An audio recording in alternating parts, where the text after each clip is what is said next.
pre-cap happening. You can't just sit there and then move your troops over. Everything needs to be done a bit faster with a bit more aggression than on Esamir. I think it's also going to be interesting with the air resources quite key in these fights, and new 50 plus, so you get 50 resource on Esamir at the moment rather than 75. That changed a lot of the fighting as well.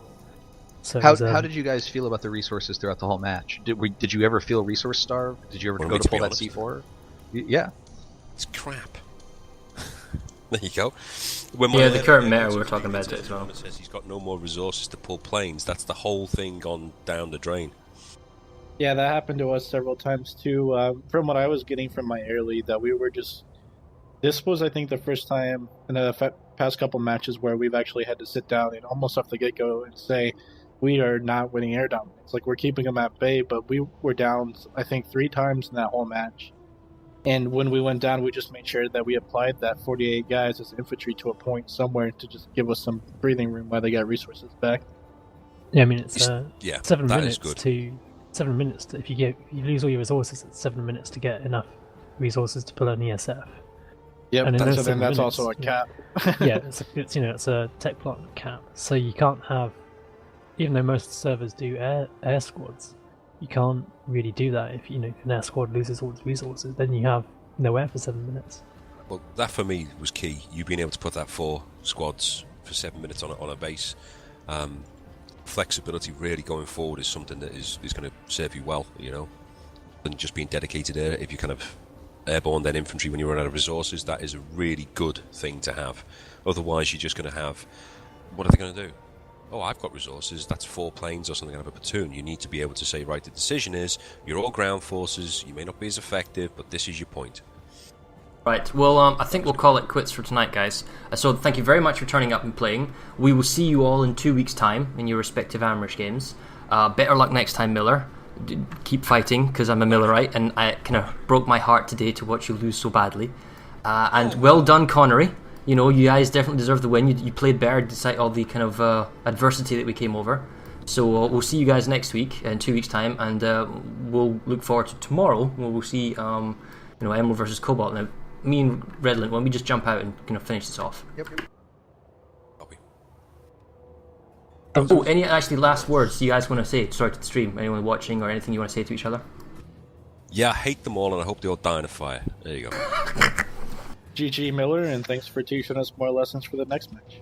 Guys, you played really well. Combo. I've got to say props to you guys. You did really well. That was awesome. Really good. There we go. Well, that was nice of them.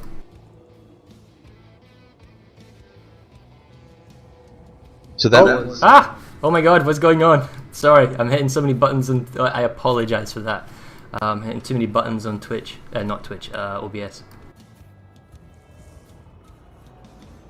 I think that was a great match to start off our tournament here. Lots of really great play. We saw 2 very popular opens that happened at the exact same time and came down to what it looks like is one heroic guy. That ice and mining operation, getting that capture point? Yeah. It was... and then the fact that we were able to take Rhyme Analytics and the redeploying back there was kind of difficult. So, I mean, it was well played to Connery. They definitely played well. But it's not just the beginning we have to take into consideration, that the constant ability to apply pressure by Connery against Miller on the limited lane system. Miller was always on the back foot, and they got themselves a very healthy lead of 62-32 with the end of the final score. Yeah. So I guess that leaves us at the end of today. So tomorrow, guys, we're not finished this week. Tomorrow we do have our game of Cobalt versus Emerald. It's tomorrow. It is the pre-game show is 10:30 a.m. PDT. It's 1:30 p.m. EDT. For the UK, if you live in the UK, it's 6:30 BST and 7:30 if you're in Europe for CEST. That's our pre-game show. The actual match starts are half an hour later than that. We're playing on Esamir again. Then the following week will be a bye week, and the week after that, i.e. 2 weeks from today, we'll be back and we'll be doing some Amrish fights. We, as a team, will go and investigate what happened with TeamSpeak. It's far too early for us to say what happened. Normally very reliable, so we'll probably have disaster recovery plans in place, and we'll get that sorted. So we'll leave that with us. Do you have anything else to say, Redland, before we leave? No, I hope that tomorrow's match is as exciting and has as much great play that we can cover.